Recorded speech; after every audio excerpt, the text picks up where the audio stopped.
artists get serious about the business side of this shit.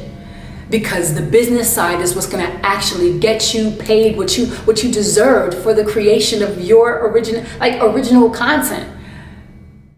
What's up, guys? It's your girl Phoenix Novell, and thank you for tuning in to another episode of The Right Hustle. Now, this episode is called Copywriting versus Publishing Your Original Music.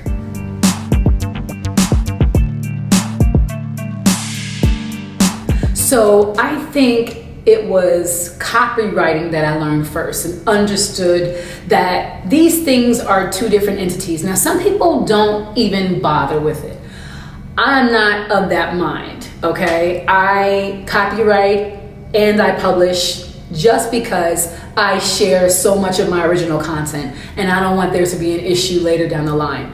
The thing about copywriting is that the way I understand it to be is that you need to do it through your state, right? Through like copyright.gov and the way I believe it's through your state, copyright.gov. And this way you pay a small fee. Some people will do they'll do a bundle at a time. Like my godfather used to do 10 songs or 10 poems at once, and then he'll kind of join them together. I like to do things individually so that if anything ever came up, it was just clear as day that this is what it is. And I usually do it based on when I release that new material to the world. So you're supposed to copyright the material, right? Through this state or through this separate entity from publishing. Copyright.gov, us.gov, I think it is. And then you're putting all the little details, who wrote the song with you, all the name, the address, the percentage, if it's if you use any samples, all those little details, the date that it was done. And once that's all sorted out, the fee, the last time I checked, it was I think $45. Again, this is why some people do this with a collection. Like I said, I'm different. I am who I am. I do this with my books. I do this. I know I said songs, but again, this is the right hustle. So it's anything that you write, okay? Anything that you draw to, but it's anything of your original creation. And so I like to do one at a time. That's just my particular preference. I know people might say you're throwing money out, but that's just me. I don't want to try to figure out what I bundled with what. That's why I do it that way. But after that, once you submit all that information on the thing, and then you have, there's a little area where you can upload the original material so that they have it. After you pay the fee and everything, you're gonna get a official letterhead document that basically says this work was copywritten. It has all the information that you put down there. It's mailed to you, okay? Maybe about, I want to say 4 to 6 weeks later, you'll get it in the mail. That's what I use. That's my official documentation that I copywrote this work, that it was done. It's all squared away with the government, okay? And then I uploaded the material so that it's all sorted out. That's the way to do it. Some people do the poor man's copyright, where they actually put whatever it is that they want to protect in a envelope. They'll go get it notarized, and then they'll ship it back to themselves. They'll put all the stuff in an envelope, they'll go get notarized, they'll mail it back to themselves, and they won't open it. I used to do this. I don't do it anymore, okay? Just for my own personal thing. It's up to you how far you want to take this shit, all right? Other people are they say, well, once it's written down, it's copywritten. The thing about it is that somebody could steal it, and then if they wrote it down too, when they have it, maybe your partner says they did more than they did or whatever, or maybe you shared it with somebody and then they wrote a copy of it, whatever. There's so many ways in which people could steal your material, okay? Again, it's how many levels of this shit you want to take it.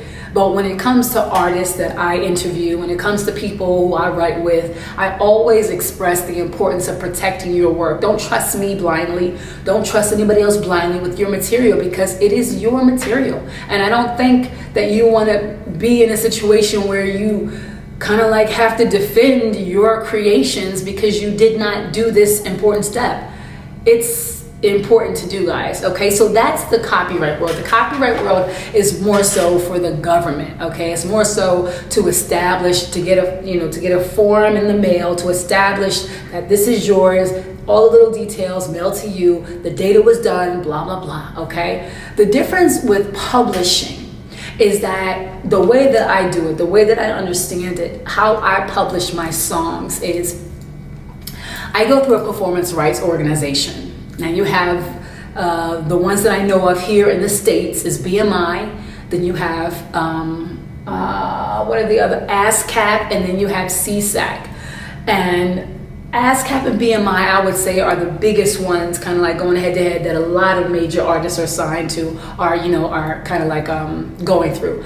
I myself, I was working with a writing team who was all going through BMI. That's why I am going through BMI, actually. It wasn't that I chose it over ASCAP personally, and if I had to do it all over again, I probably will go through ASCAP.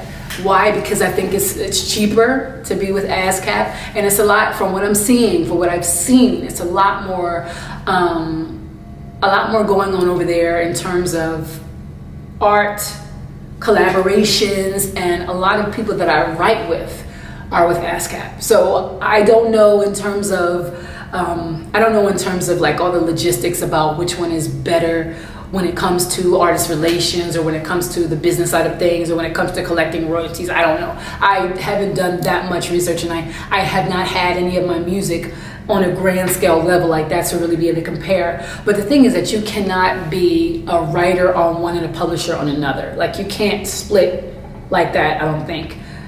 You may be able to have a publishing with one and a publishing with another. I think so. Again, I am mentioning this so that you understand it's levels to this shit. It's not just one and done. It's not just, oh yeah, once I copyright it, that's all. No, there's a copyright world with the government, and then there's a publishing world that actually, they serve to collect your royalties once you put your music out on a platform where people can purchase it, okay? Performance rights organizations need that information because they do it relating to how they collect money for you. When it comes to copyright, they do it to how they protect you. It's about protecting your music with the government. When the government's concerned, it's just like if you invent something, they're protecting your invention. That's what the Copyright Office does. That's why uscopyright.gov, that's what they do, okay? And over here, the Performance Rights Organization, they don't do anything until money is being generated from your original material. This is what I want you to understand. So the moment if you don't copyright your material, right?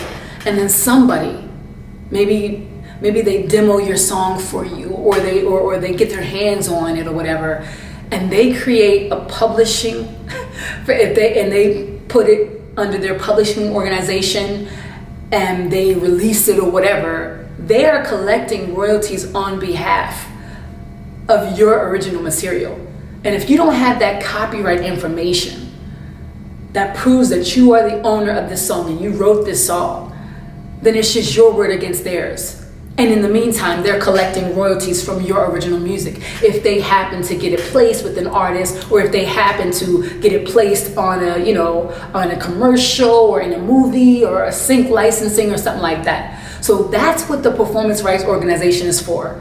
That helps you get paid when you get a placement, when you get spins on the radio, when you get streaming, when people are actually listening to and paying for your original music. So it's levels to this shit, and understand that both sides are important. And they usually don't really come up until you start really making a name for yourself and you start collaborating and multiple people are involved. Also, if you are a writer and you're a part of a team, you gotta understand that somebody out of that team usually has a Performance Rights Organization affiliation. And what happens is that's how you do your splits. So if I'm writing with you, and say for instance, you maybe created the hook, but I did the rest of the song, or I just help you with a little piece, then it's like, we gotta break this down so that we get paid according to our contribution. Some people just say, if I'm writing with you, it's 50-50 split. Some people don't do that. They'll give you 2%, they'll give you 10%, they'll give you 20, and they break it up. They do splits based on that, but you're paid according to how much of that song you own. So, it's easy for a lot of us creative people to not even think about that. And another thing that I do is I talk to artists about understanding that once you share your music, it's out there. It's out there for anybody to do a cover of. It's out there for anybody to claim and say they wrote it. If you don't have any kind of log or any kind of record or any kind of stamp that says, I own this, and this is when I created it. That's why when I write my songs, 9 times out of 10, I save the very paper that I'm writing it on like this, with all the scratches, all the afterthoughts, everything I can to establish ownership.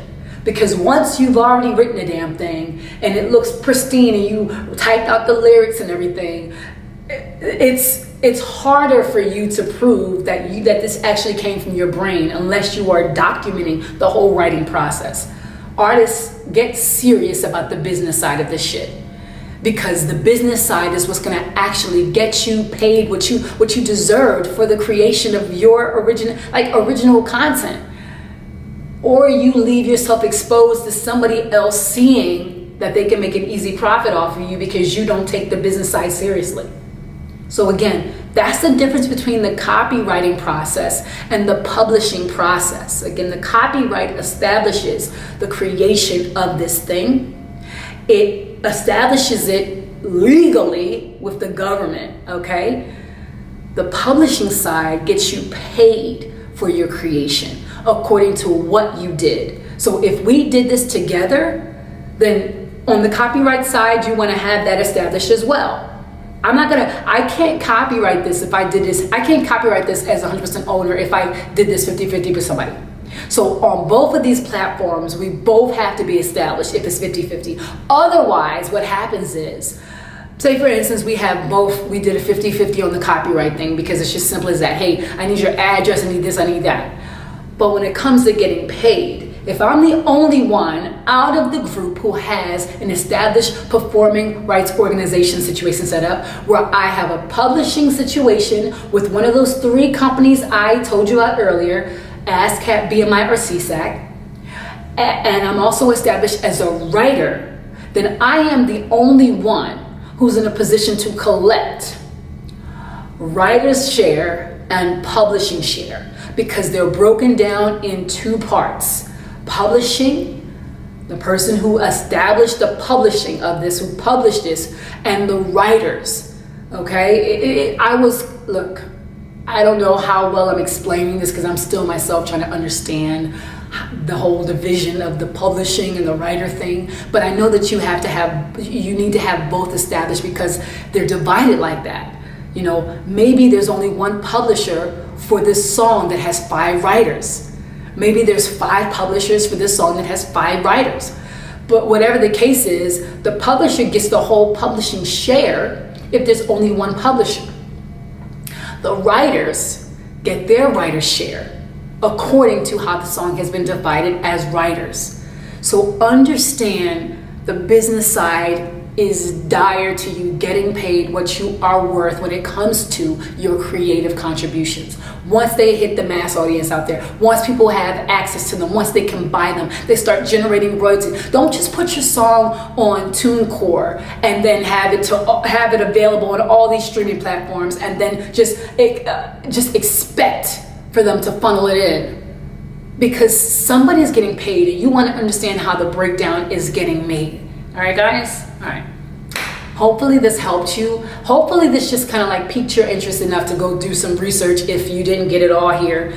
Hopefully you don't just push this off on somebody else to take care of, because a lot of artists can take advantage of when they do that, okay? Hopefully you guys are educating yourself on what you are supposed to be paid, because money is being made off of your music once it is out there for the world to buy, to purchase, to stream. And you need to be getting paid for everything that you put out into the audience, into the world. All right? It's your girl, Fenice Novell. And until next time, you are tuned into The Right Hustle.